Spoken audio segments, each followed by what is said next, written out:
The Bible says in Luke chapter 19 that Zacchaeus was a chief tax collector and he was wealthy. And when he heard that Jesus was coming into Jericho, he ran up a sycamore tree so he could see Jesus. And I love that story because it shows somebody going out on a limb for Jesus. Zacchaeus was wealthy, and although he was a chief tax collector and they were not well thought of, they were at least respected by the people around them, and because they had a lot of authority. And so here Zacchaeus, being a short man, can't see Jesus, and he's not going to give up. So he goes to a sycamore tree and he climbs up it, and he goes out on a limb to see Jesus.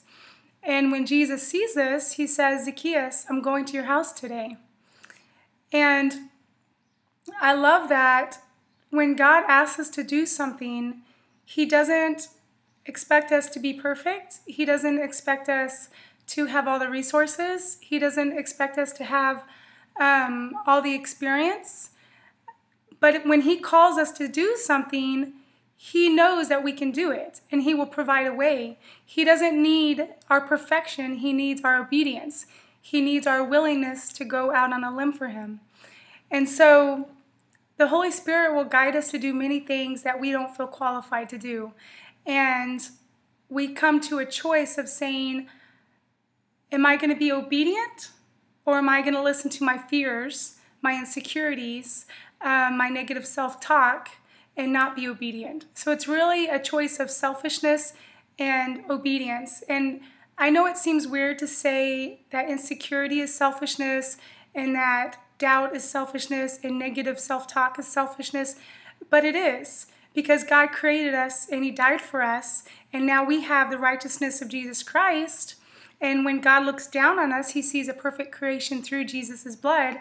And so for us to cling on to our sin and to cling on to our imperfections and our mistakes and our inadequacies and our lack, for us to cling on to that more than we cling on to the blood of Jesus Christ and salvation through the cross is a sin, because that's saying I'm more important than the God of the universe.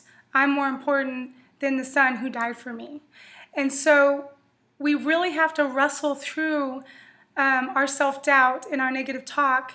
And if God says to go do something, we need to have the faith that God dwells outside of time, and he sees what has already come to pass.